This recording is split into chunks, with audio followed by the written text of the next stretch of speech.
You're listening to Music Tectonics. How to start up. How to start up.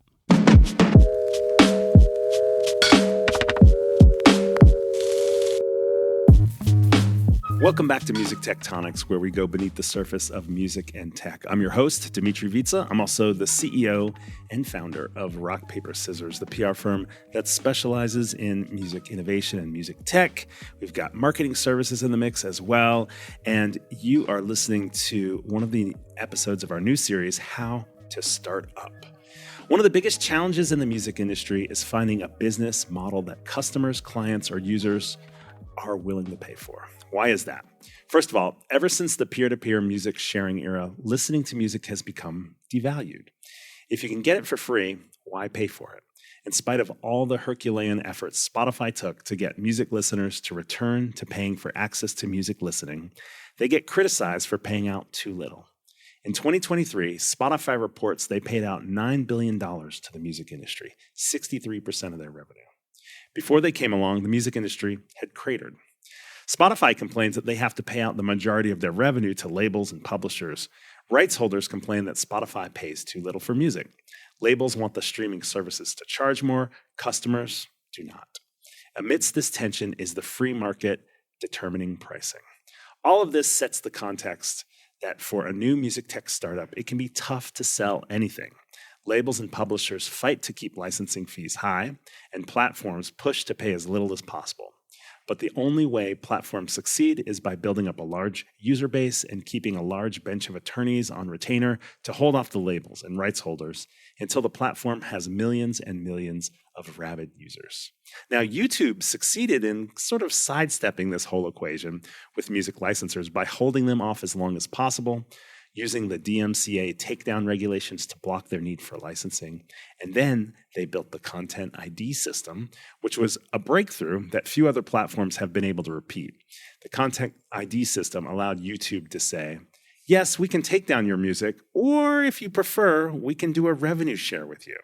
They were able to make the case that rights holders had a new revenue stream when their music is used within online videos. The point here is that in order to succeed as a music tech startup, you have to follow the money. In this episode, it's a bit of a thought exercise. I'll be the only one here, no guests today, and I just want to talk through with you what it means to follow the money. So what does it mean to follow the money? Following the money means you have to insert your value proposition into an exchange of monetary value. In some cases, you have to be aware of what it's going to cost you to use music in your startup. But let's start with figuring out how to insert your value proposition into the financial exchange. Let's start with the most common categories of consumer-facing music tech startups, and then we'll get into the business-to-business ones. So I've got about 5 different big categories here, and there's probably more, but I just want to go through them, talk about what we mean by each, and maybe a little bit about the pros and cons. Again, this is a bit of a thought exercise for you to think through. Is there a way for me to make money here? Is there a way for my business to sustain because I'm close to where the exchange of money is happening in music? So the first category of consumer-facing music tech startups I've got is charging for access to music. Obviously, we're all familiar with streaming. There are still some companies that also offer downloads. And of course, there's physical recordings. So let's just use that as a simple category, charging for access to music, whether it's streaming, downloads, physical recordings. What are the pros and cons here? Well, probably most of the companies listening or founders listening are thinking about what it would mean to have a special type of music streaming platform. And the pros here are that there has now been created a way for people to access music with a subscription. That's great. People are now used to paying for it. They're not always thrilled with it. They're not always thrilled if the price goes up. They're not always thrilled if they feel like they have to subscribe to multiple platforms. But they are used to the idea now, also with the help of things like TV and gaming, where there's also subscriptions where people are used to paying for video or other types of entertainment as well. So that's a pro. The con is kind of what I outlined in the introduction of this episode, in that it's not easy to license music. First of all, rights holders, labels, and publishers are not always thrilled to try new models with music licensing. They've been burned in the past. They're starting to get a little more progressive, let's say, or creative, or open to new ways to monetize licenses. But in general, it's a slow process, it's a legal process, and it's also an expensive process. As you could hear from that intro, Spotify spending 63% of their revenue on music itself. On the one hand, you say, well, that's literally the product they're selling is music. But on the other hand, it's such a big chunk of what their revenue is, it could be challenging for a new streaming company to emerge and do that and be able to repeat that, basically. We do see certain types of niche streaming services that are emerging as well, and they have to face this as well. We've seen companies like SoundCloud that tried to follow a closer model to YouTube, and then it was more about user uploads as opposed to distributing commercially studio produced or even home studio produced music, finished songs. Companies like Audius that also follows a similar model as well.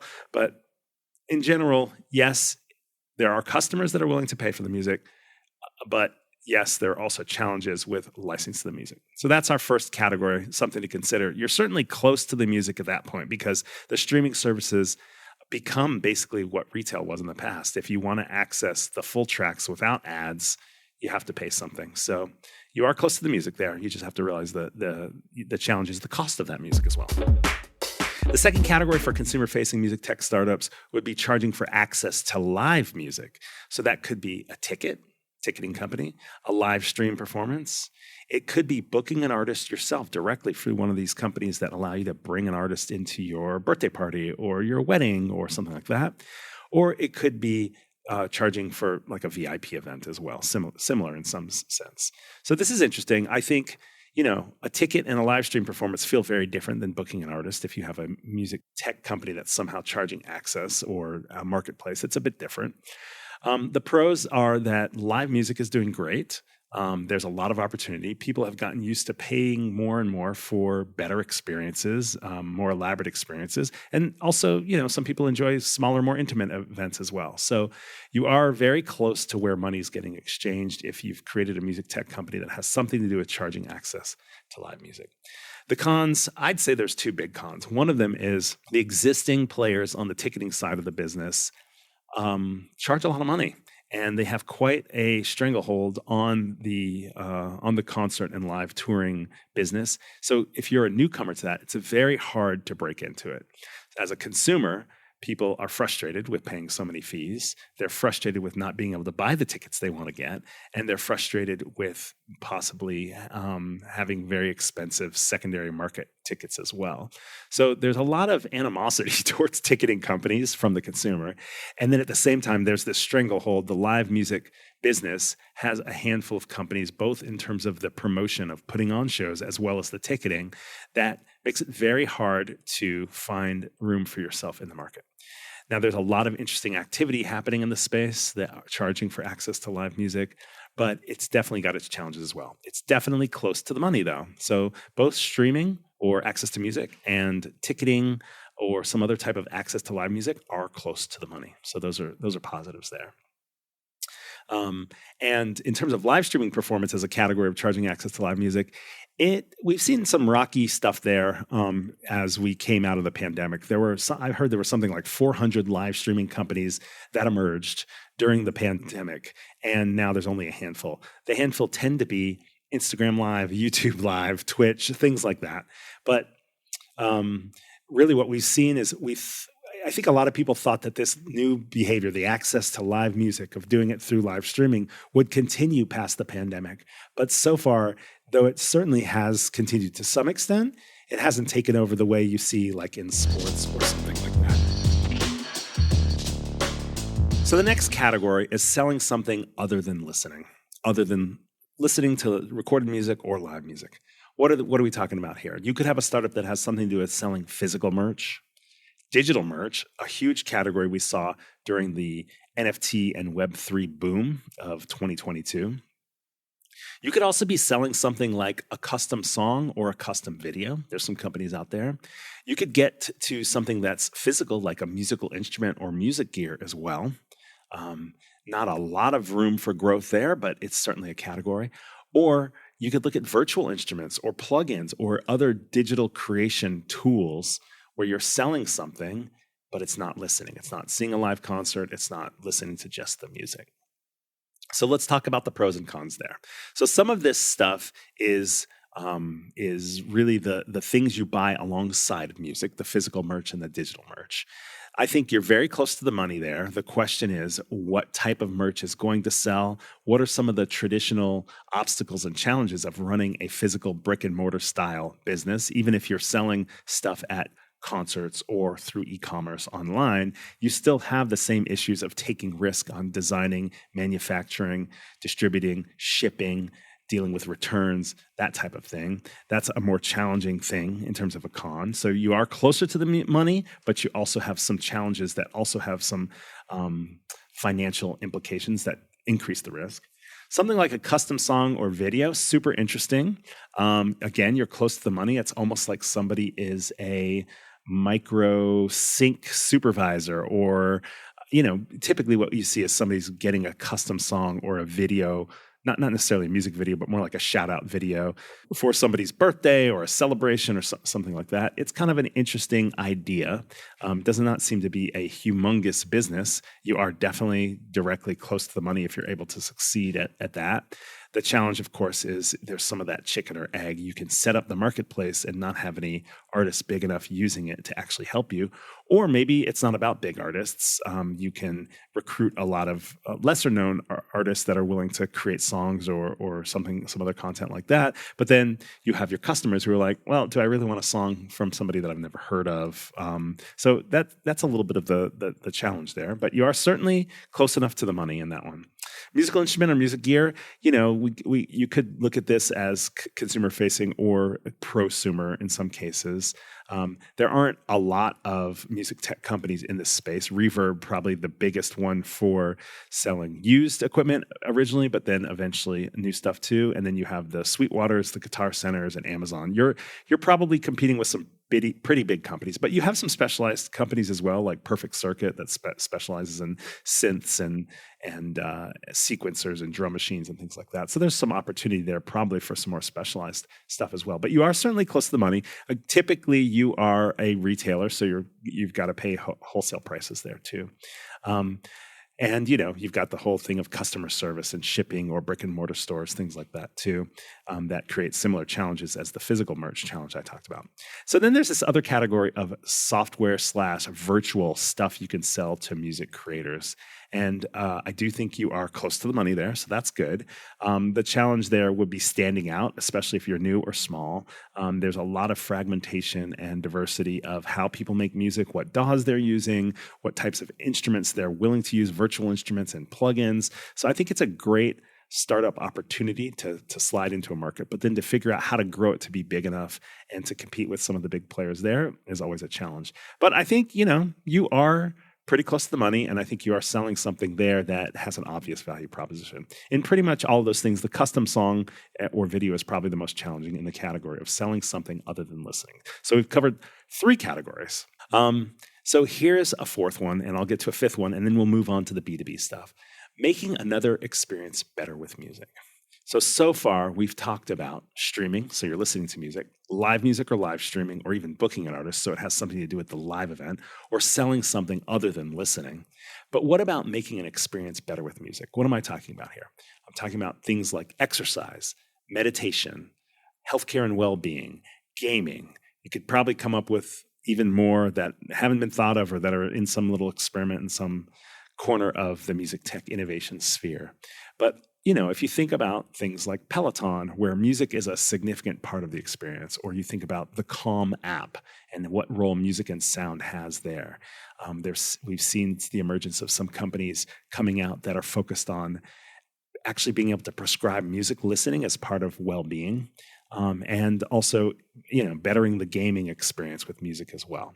This one is interesting because when we talk about following the money, you are actually selling a different value proposition than a lot of the other categories. It has some functional aspect to it that you're saying this will help you be better, more fit, calmer, feel better, or play better, all of those things. And so you are tied to the success of that value proposition. We've seen success there. In the case of Peloton, we've seen a lot of news around, well, not recently, but in their earlier days, a lot of news around their licensing challenges as well, which goes back to some of the challenges we saw with the streaming service as well. So you do have the licensing thing that could be a challenge. We've seen a lot of folks in this space, challenging that obstacle to applying music to a better to another type of experience by having, royalty-free music, original music, production music, AI created music to be a part of that. So that's an interesting place where you can kind of sidestep the licensing challenges of music for those things. Of course, if you're a music lover and you like commercial and popular music, that might not be what you want to do anyway. So you just have to keep in mind that there's multiple challenges in this category. Are you licensing commercial music? That's a challenge. What is the value proposition beyond the music? What is somebody paying for? And is there room for somebody to pay more to add music to X? You could just have a voice that's helping you walk through meditation. You could have some other healthcare alternative that has nothing to do with music that doesn't have licensing involved. You still have to go through some of the, important legal and safety regulations in the healthcare industry. For gaming, people are paying to subscribe to the game, or they're buying the game, or they're getting advertised to for the game. Where's the additional money coming from for the music? So there's a little bit of a follow the money challenge in that category, but certainly potentially a licensing challenge. And then, if you're using non-commercial music, you have your own catalog, or it's a less expensive source for music, or it's AI generated music and so forth. The question is, does it really do what you want it to do? And in some cases it does, but just to be aware of that.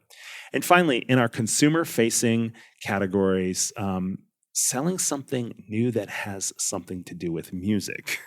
Now that sounds like a weird category, but we come across things like a music game that's like fantasy football for music, or a card game that has something to do with music. It could be collecting stuff, or it could be actually playing with physical cards. It could be music figurines. Maybe we're getting into a little bit of the physical merch side there. But in a way, it feels like it's a non-traditional thing that is related to music. Are you following the money? Yes, if you can get somebody to buy it, you're following the money. There's clearly a reason for somebody to buy something. But it goes back to similar challenges as the merch category, in that you are having to design, produce, distribute, ship, or somehow show up somewhere where people are going to buy a physical product usually. It could be digital too, but it's so non-traditional that you're taking a lot of risk there. And if it's physical, you've got investment in all of that production, shipping, returns, customer service types of things as well. So just a little thought exercise on some of the consumer-facing music tech startups. To think through, are we following the money? What are the challenges in the business model? There are plenty of other music tech startups that are business to business, or B2B. So when we come back, we'll talk about where they fit into the financial exchange. If you're enjoying Dmitri's How to Start Up series, you need to be at our next Seismic Activity online event. It's a live How to Start Up conversation. Step right up for incubators, accelerators, and pitch competitions. Special guest Bob Moz will talk about the startup circus. As former managing director of Techstars Music, he's been around the big top. Are events like these golden tickets or distracting sideshows? What should music tech founders know before they throw their hat in the ring? Join us April 10th at 10 a.m. Pacific, that's 1 p.m. Eastern, 6 p.m. UK time, to find out. Get ready to ask questions and network in the chat. These aren't your usual sleepy webinars. Seismic Activity is fun, fast-paced, and interactive. Register for free and learn more about our monthly Seismic Activity online event series at musictectonics.com. See you there. Now, before we dive into B2B models, business-to-business models, let's address the artist-facing companies, the distributors, the analytics companies, the fintech for artists, the marketing and promotional services for artist companies. Business-to-artist companies look a little bit like B2C or B2B companies. They're B2C in the sense that a business is selling to someone who might be paying with their personal credit card. They might be paying for a hobby rather than a business expense. But ultimately, they'll probably eventually evaluate their business in your artist-facing product or service based on whether it does something for their music career. It's not the same thing as buying a piece of vinyl or a mocha frappuccino. They're making a business calculation when they pay for your artist-facing service or product. In addition, most artist-facing music tech companies are also label-facing companies or have to at some point make the decision whether artists, labels, or even distributors are a target customer. And that could change over time. So, for the sake of this conversation, I'm putting artist-facing music tech startups in the business-to-business category. So let's talk about the most common B2B music tech startup categories. And I have a lot of them here. I have at least 16 on this list, so I'm not going to be able to spend as much time on all of them. But again, this is a thought exercise because I'm sure some of you who are listening are thinking about or have already started a startup in one of these categories. And we want to think through how you're following the money, whether you're close to the money, whether people will pay for it, and what are the challenges of the value proposition as it relates to getting paid for the product or service that you're launching. Okay, the first category, since we've already covered streaming, that's probably the category that everyone in the world at some point thought, oh, a streaming service that did X or a streaming service that's better than Y. But in the B2B category, one of the first ones that comes to mind is distribution. This is distributing your song to streaming services. Usually they have other artist or label-facing services eventually.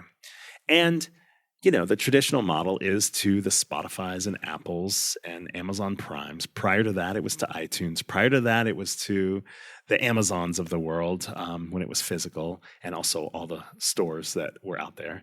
But this is kind of a pretty well-covered market. The advantage, the pro here on the money scale is, yes, you are inserting yourself into how an artist gets their song onto a streaming service, which then pays them. The distributor usually takes a fee to get it out there and or a percentage on the back end of any royalties that come in from that song getting streamed.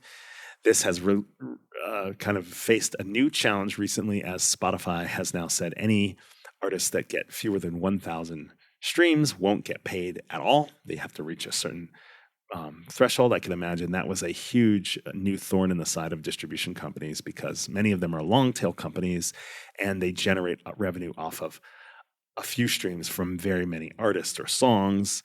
And so that probably cut off a huge revenue stream for distributors. The other challenge here is that there's a lot of distributors now, and it's somewhat become commodified. I hate to say that for somebody who's worked their life to build a cool music distribution company, and they don't feel like they're selling a commodity. They're not selling a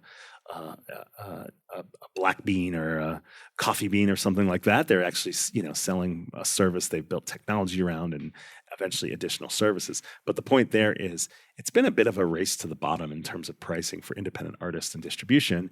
And then as you add more services, more promotion and label services types of things, you become a little bit less of a distributor and you become a little bit closer to a record label. You start to see distributors launching giving advances to recruit artists into their fold and take the risk on artists that they think are going to be more successful and generate more revenue as well. So distribution is highly competitive. You are definitely inserting yourself into the financial equation, but there's so many of them now and so many different pricing models. It's challenging to find a place that's different from what's already there. In fact, we're starting to see some distribution companies launch as white label distribution companies. So they're not just distributors, they're distributors of distributors. And so you can set up your own distribution company, which means you're getting this kind of fractal growth-like model where the streaming services get their stuff from distribution companies that get their stuff from distribution companies that get their stuff from labels that get their stuff from artists or something like that.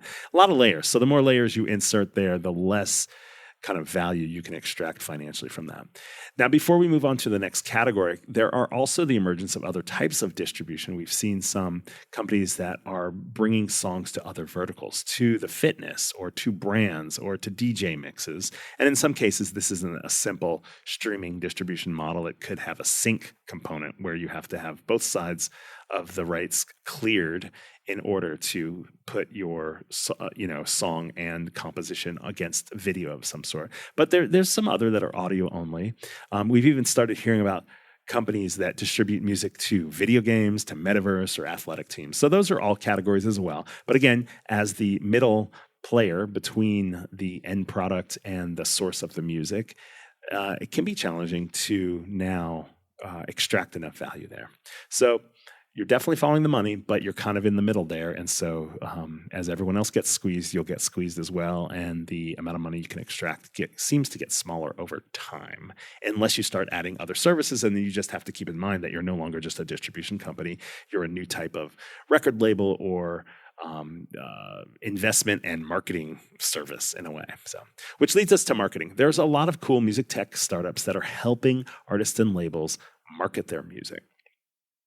So this one, I think starts to get a little more challenging than a lot of the stuff we've talked about, because marketing, it's hard to guarantee the return on investment in marketing. If you have a model that's done well, especially in the early days, where you're able to help with programmatic advertising or insights on where your fans are and how to reach them better, SMS or email marketing or websites or e-commerce, all of those types of things can be really valuable if you have shown early on that artist X, management company X, label X has made money from you. Then people are going to associate you with a good return on investment. You're close to the money in the sense that you have demonstrated that if you invest in our marketing music tech platform, you will get a higher return on what you're already trying to sell.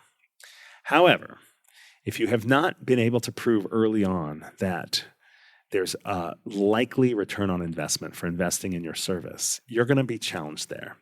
You're going to be not as tied into the value proposition of making money as an artist, manager, or label. So it can be challenging. So you really have to focus on making sure you're delivering value early, and not launching and marketing yourselves too widely until you have enough success that people will try it, have success early, and keep talking about it. And the word of mouth will spread from there.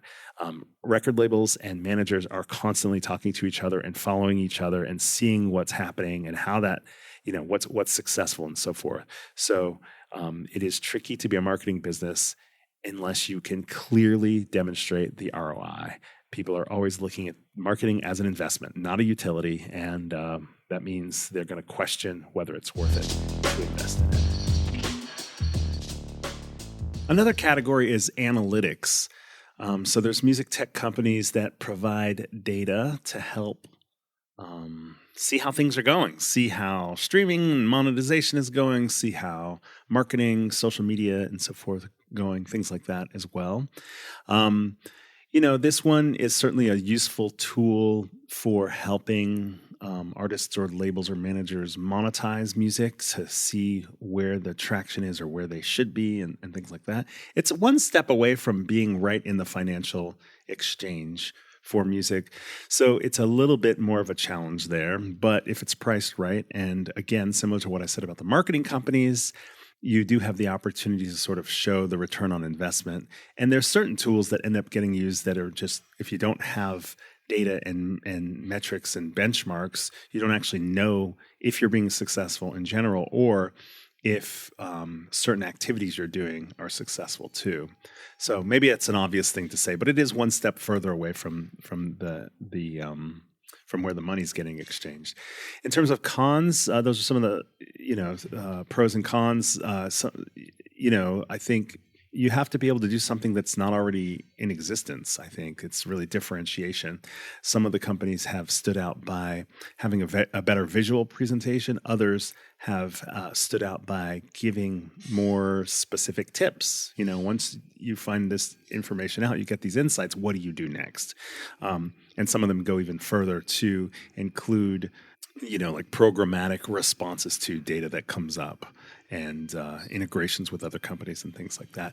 That just makes it a more complicated tool. And since it's a B2B tool, you obviously need some complexity, but also That means more investment in technology and testing and seeing, how long you have to keep building to find product market fit there. It can be a little more challenging there.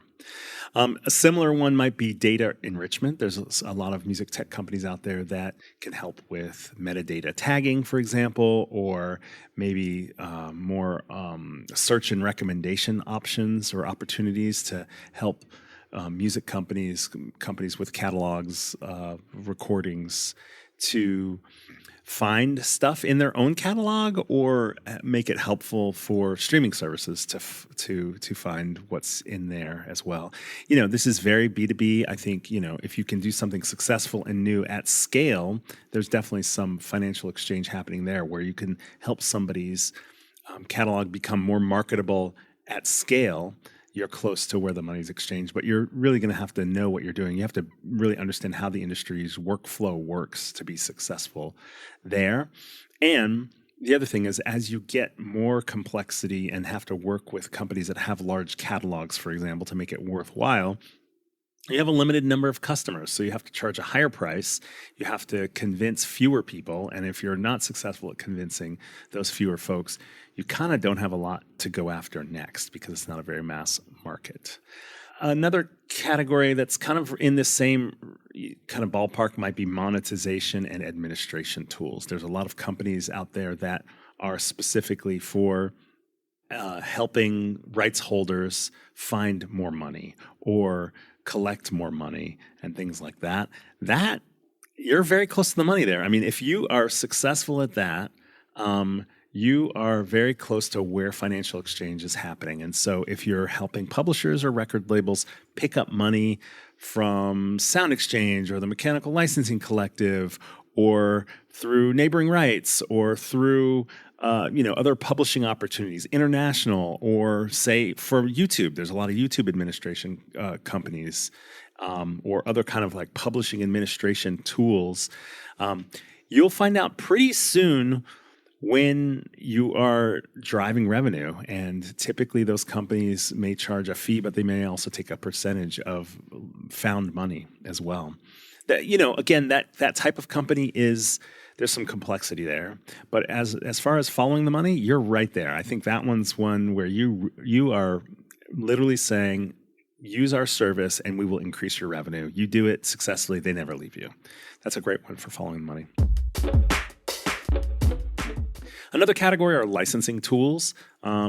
These could be tools specifically for like sync placement, for example, things that help any type of licensing happen for music. If you are successful, you're certainly close to the money, but what I've seen a lot of, and this is kind of overlapping with another category that I wanted to work in here, which is marketplaces. A lot of times there are marketplaces for licensing, and that one's a little more challenging because you've got a chicken and egg situation. You've got to get people to provide music, and then you've got people to buy music. And marketplaces could include sync, for example, or new forms of licensing sync, like podcasts or video games or something else. But it can be challenging to get good enough music on your marketplace without customers, because if you don't have customers on your marketplace, people aren't going to necessarily go through the trouble of either doing a deal with you or uploading their content. Or you flip it, will customers show up if the music is not good enough for the marketplace? The other types of licensing tools could help generate revenue, helping companies that are already in the business of doing licensing to get stuff done. So I think you're closer to the money there. A related category are B2B music hosting platforms. It's sort of like the specially made Dropboxes or Google Drives for music. And, some of them are very simple just for hosting music, but a lot of them have enriched features as well. Tagging, search, recommendation, or sharing, playlist building, things like that as well. This one is not as directly tied to where money gets exchanged, but it is a very utilitarian service that I think is almost everybody in the music industry needs at some point. So it's not as tied to music, but it really does solve something. There is getting to be a little bit of competition in that space, so that's kind of a con, but also it tends to not be priced too high and tends to be something that it's almost like the cost of doing business. If you're in music, you have to have a way of hosting and sharing and organizing your music. So I don't know, a little give and take there. All right, I'm about halfway through my B2B categories, and I know this is a long list, but I think it's super helpful to just keep thinking through what are the different business models for music tech startups and how they relate to following the money. We're going to take a quick break, and when we come back, let's talk about more of these categories. We'll be right back. Mark your calendars for the 2024 Music Tectonics Conference. Music tech innovators will gather October 22nd through the 24th, 2024. We're heading back to Santa Monica, California, of course, to the beautiful beachside places we loved in 2023, including the Santa Monica Pier Carousel and the Annenberg Beach House. Stay tuned to this podcast and the Music Tectonics newsletter to keep up to date on the creative new features the team is adding to the 2024 conference. If you're not getting that newsletter already, don't worry. Go and sign up now at musictectonics.com. Now back to the show. Okay, we are back, and we've gone through about half of our B2B music tech startup category types as we put them through this lens of, are we following the money? The next one I want to talk about is white labels. There's a lot of services out there for white labeling something else. And in some senses, that's not really a category of product or service, but in some cases it is. And I think it's just worth talking about this. If you are operating a business that helps another business operate and make money, you are in a good place in terms of following the money. The types of white labels I've seen are companies that have streaming services that you can white label for your own business. And then you also have some other companies that white label distributors. I mentioned that at the beginning, where you could become a distribution company by using somebody's technology. And I think you are very close to the money on this if the service that you white label is profitable, is the type of company that makes money as well. Sometimes white labels are more for brands or for companies that want to add on some other element of music as well. And they're not as tied to money. So then you have to make the case for what the value would be there. So moving in a totally different direction, I've seen a lot of music tech companies that focus on industry networking. Sometimes they're directories, but a lot of times they have like a social or collaborative component. I would almost consider collaboration tools as a separate category. But for this industry networking, I think is very tricky to make money with. There's already existing platforms like Instagram, which are really big for music, and LinkedIn, which are good for business, that make it really challenging to add in a new tier. Because both Instagram and LinkedIn are free. People are already used to using them. Creatives use Instagram as well as consumers. And, job hunters as well as biz dev and sales folks use LinkedIn. So I think this one is a tough one for following the money. I'll just be direct about that. I think it's a great opportunity, but ultimately you might find yourself needing to make it a free service and then figuring out how else you're going to generate money once you have gathered the music industry all within your platform. Not seen a lot of success there. Another category I mentioned was collaboration. This gets more into some of the music production stuff, opportunities for artists to collaborate with each other. I think this one also will be tough to make money off of because typically artists that are looking to collaborate would do so more in a kind of social interaction rather than a tech interaction. They've heard about somebody or they've met somebody through somebody and they start making music together. Some of the tools for collaboration are specifically for making notations when you're collaborating, like an actual workflow collaborative thing where I think there could be some value there, but a little bit tough because you're not really as close to the exchange of money for that. Let's talk about music production and content creation tools, since we're kind of in that category now with the collaboration. Music production, I think, is very close to where you can make some money. The reason I say that is it's similar to buying a musical instrument, buying an effect, buying a plugin, buying a VST, buying a virtual instrument, something where somebody's like, this is a tool that I need. It starts to feel a little less B2B and a little more B2C, a little closer to like selling a musical instrument. I think people who are in the professional music making career would be interested in spending money on something that's going to make their sound better or make their workflow better and things like that. Kind of a peripheral thing that actually might be tougher to sell, but is not totally without a connection to where money gets exchanged is content creation. There's video making services, graphic services. There's probably other content that I'm not thinking of. Eventually, they're going to sell you on AI that writes your social media posts, et cetera, and so forth. For something like a video where people have been used to spending thousands and thousands of dollars on professional videos, now becoming really simple. You do it from the comfort of your home. You put your virtual avatar in or something like that, and before you know it, you've got a music video. I think it's not as close to the exchange of money because video is typically used for marketing as opposed to selling music. But because you can do it in a way where the technology is saving so much money, I think it's got potential as well there. Okay, just a few more categories we're going to go over, and then we'll kind of broaden out from there. A&R tools. I don't know that much about specific A&R tools, but I know it comes up in a lot of conversations. Some of these overlap with things like the analytics or the marketing tools or the data enrichment tools as well. But I think, this one feels utilitarian, and if it's not too expensive, I think you are still close to where money is because it's where deals happen. It's where record labels are finding artists and artists are finding record labels, and they're doing deals as investments to make more money off of future developing artists and things like that. But I think at a certain point, there's ways that people are already doing this. So you're a little disconnected from how money is made with A&R tools because people are already using these analytics companies, or they're using the data that they already have access to through Spotify or Apple or Pandora or YouTube or social media, Facebook and Instagram and things like that as well. So a little bit trickier. Here's one for you. Valuation tools. If you've come up with music technology that helps you put a value on catalogs, on songwriters' works, on entire labels or entire publishers' catalogs, you are very close to the money. You're helping somebody come up with the value of what they could sell their catalog for, or maybe even with licensing as well, so you really understand the value there.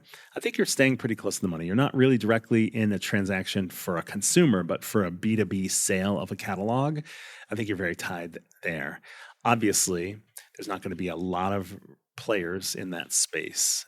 Once a handful of folks are successful at that, we're not going to see a lot of more players. It would be tough to break into. But once you break into it, I think you've got a bit of a moat there.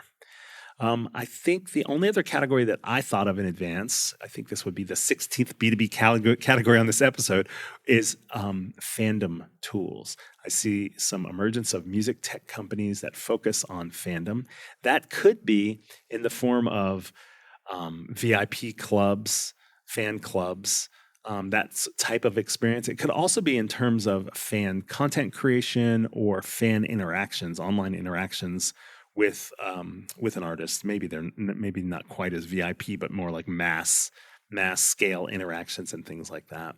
And I think that one's one where you have to think through what will be the monetization strategy there.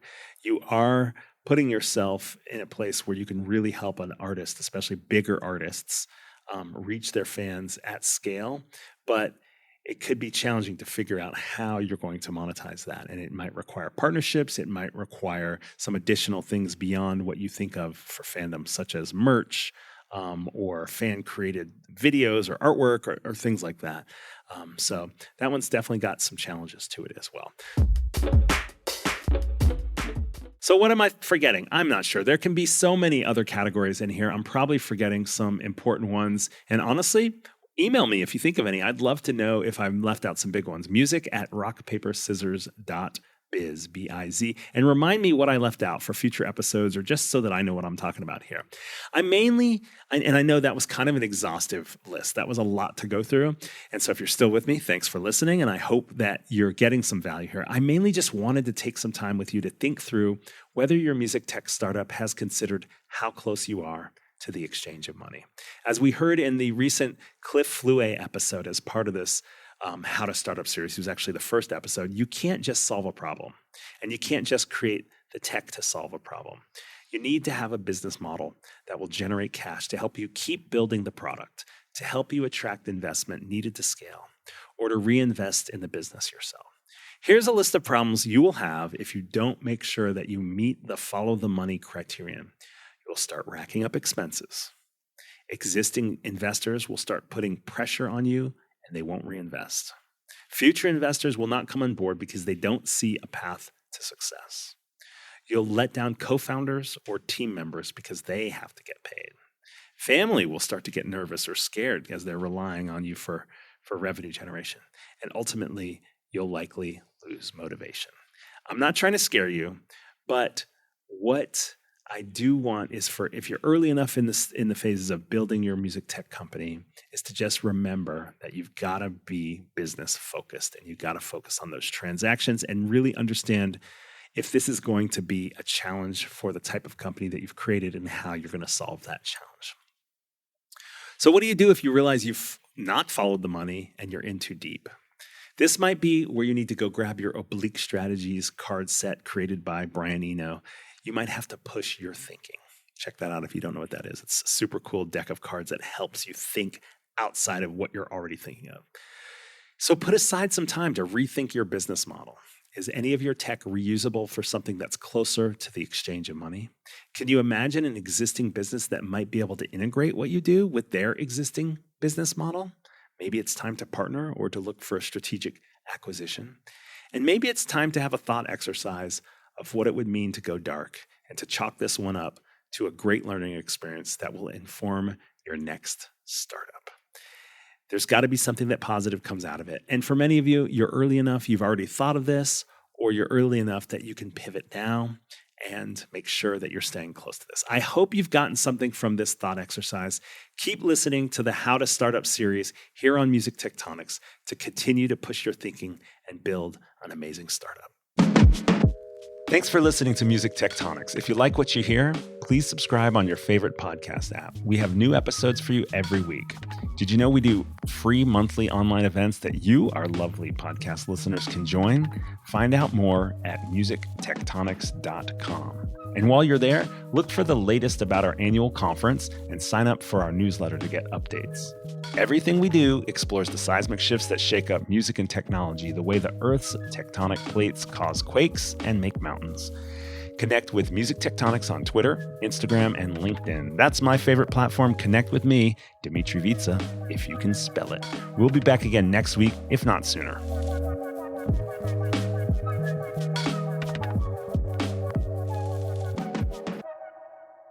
You're listening to Music Tectonics.